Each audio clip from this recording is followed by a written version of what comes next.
안녕하십니까. 거꾸로 투자하는 쇼키 부동산입니다. 올해 4월 내 집 마련으로 화제가 된 연예인이 있었습니다. 바로 방송인 김광규 님이죠. 자, 그분이 이렇게 말씀을 하셨습니다. 집 사서 좋은 것은 딱 6개월 가더라.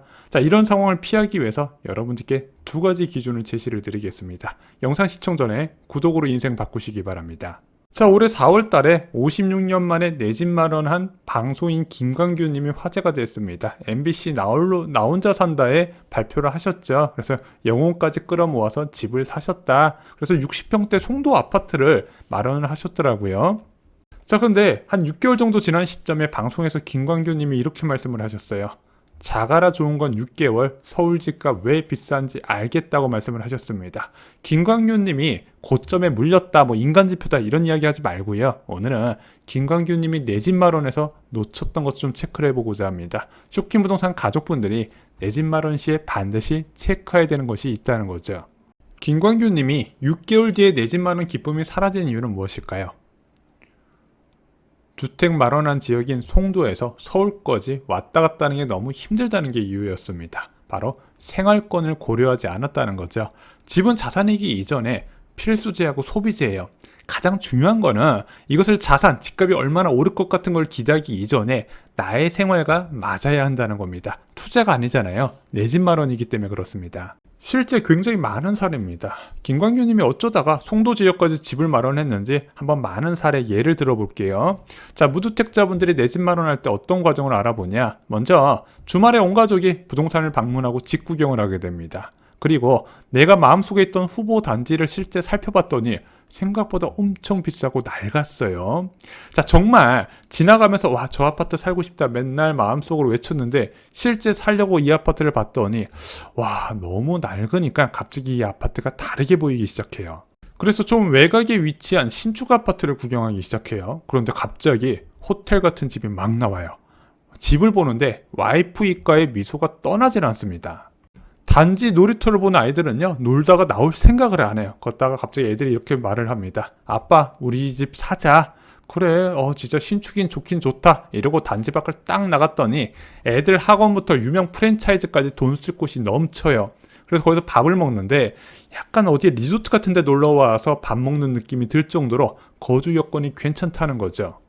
자, 이번 아파트 정말 마음에 들었지만 한 번 더 살펴보기로 합니다. 와이프가 이렇게 얘기해요. 땡땡 동네가 집값이 저렴하대. 평생 거주할 집인데 많이 보고 결정해야지. 구경 가자. 돈 드는 것도 아닌데. 자, 그렇게 기대를 안 하고 간 땡땡 동네 막상 집을 봤더니 충격적입니다. 집이 무슨 궁전 같아요. 우와, 집 구조가 끝내주게 잘 빠졌습니다. 너무 넓어요. 게다가 거실을 봤더니 그림 같아요. 와, 뷰가 끝내줍니다. 훨씬 큰 면적과 압도적인 전망, 이 거실부가 머릿속에서 사라지지가 않는 거예요. 근데 가격을 봤더니 오히려 더 저렴하다는 거죠. 물론 걱정이 됩니다. 너무 외졌잖아요. 너무 외졌으니까 집이 크고 풍경이 좋고 가격이 싼 거예요. 그래서 맘카페 한번 검색을 해봤더니 출퇴근하는 거 다닐만 하다는 이야기가 좀 있어요. 그래서 그걸 믿고 계약을 하게 됩니다. 처음에는 행복해요. 신혼 때 산 낡은 가구, 가전제품 싹 바꾸고 새 집에 새 가구의 조합을 맞췄더니 집이 너무 예뻐요. 하지만 내 집 이쁜 거는 6개월도 안 간다는 거죠. 시간이 갈수록 가족들 불만이 터져 나옵니다. 일단 아빠, 출퇴근 때 1시간 40분 걸려요. 멀어도 너무 멀어요. 버스를 2번 타고 지하철을 2번 갈아타고 겨우 1시간 40분이 걸리고 올 때도 똑같이 1시간 40분이 걸리기 시작을 합니다. 그런데 와이프도 갑자기 불만을 이야기해요.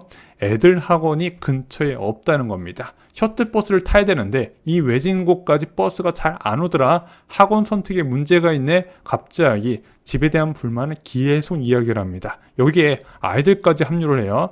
내 친구들이 이 단지에 별로 안 산다는 거죠. 너무 외진 곳에 있다 보니까.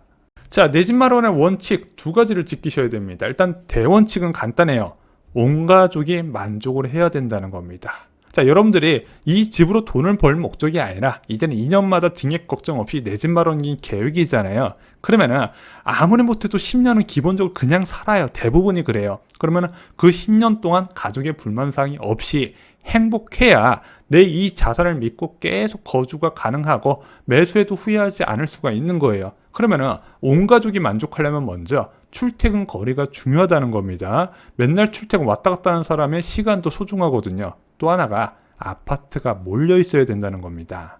그래서 이런 상황을 방지하기 위해서는 매매 가계약금을 넣기 전에 반드시 새벽에 꼭 가보셔야 돼요. 출근하는 사람이 직접 그 아파트에서 출근을 해보고 시간을 체크를 해봐야 됩니다. 이것을 대부분 놓치시더라고요.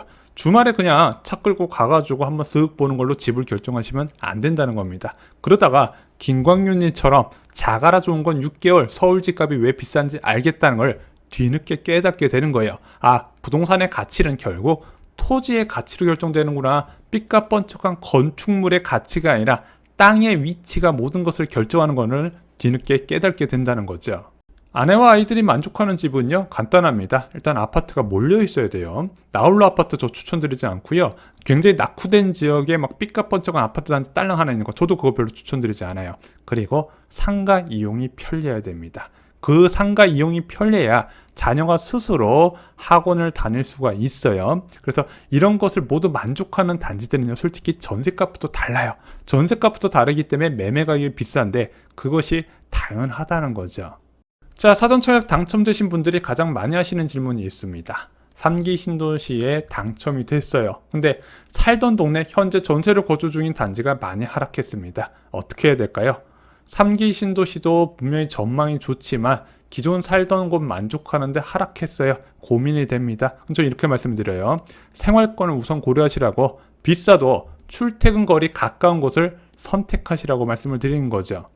쇼킹부동산은요, 2023년부터 2024년 초 내 집 마련을 권해드리고 있지만 3기 신도시보다 외곽지에 위치한 아파트는 추천드리지 않고 있습니다. 왜냐면 3기 신도시를 너무 많이 지정했어요.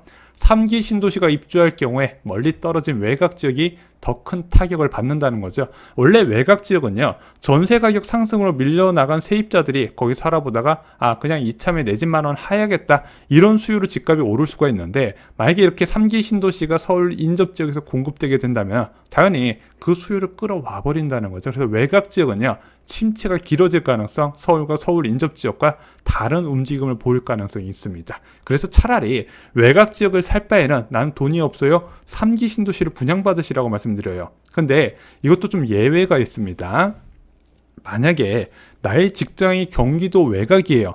그러면 상관은 없다는 겁니다. 예를 들어 직장이 화성인데 쇼킹부동산이 3기 신도시보다 외곽이 집 사지 말라 그랬네. 그럼 나는 서울이나 서울 인접 지역에 집 사야지? 아니라는 거예요. 내 생활권이 우선적으로 적용이 돼야 된다는 겁니다. 그리고 추가로 최근에 많이 질문받는 게 있습니다. 비싸서 부담되는 신축이 있고요. 그리고 재건축 기대감이 있는 구축이 있습니다. 어떤 게 좋을까요? 주로 재건축 기대감이 있는 곳은 분당이나 노원 지역이나 서울 지역의 초기 재건축 기대감이 있는 단지들을 많이 언급을 하시더라고요. 그래서 이거 비싸도 부담되는 신축에 갈 것인가, 아니면 향후 집값이 좀 많이 오를 것 같은 재건축 기대감이 있는 구축이 있는 중에서 어떤 것을 선택할까요? 저희 답변은 똑같습니다. 하락장에서는요, 거주 만족도가 우선이라는 거예요. 그리고 재건축의 기대감에 대해서 좀 말씀을 드릴 게 많아요.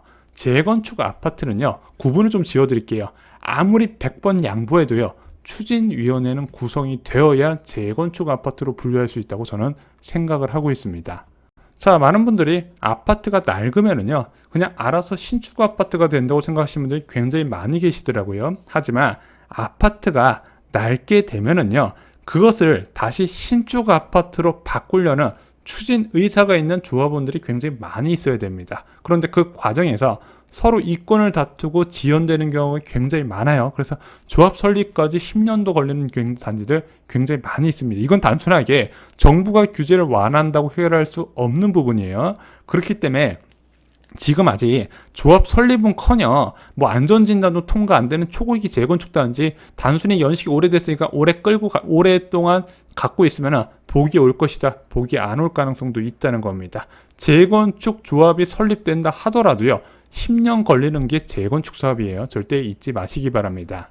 쇼킹부동산은 2023년부터 2024년 초 실수요 목적의 내 집 마련을 권해드리고 있습니다. 근데 중요한 게 있어요. 집값이 떨어지는 추세잖아요. 하락장에서 무조건 깎아야 됩니다. 무조건 깎을 때 여러분들의 협상력을 발휘할 수도 있고 하락 압력이 강한 지역이나 단지들이 있습니다. 여러분들의 필요한 모든 것을 역전세대라는 서적에 담아두었습니다. 이상으로 영상 마치겠습니다. 좋아요, 구독, 공유 꼭 부탁드립니다. 감사합니다.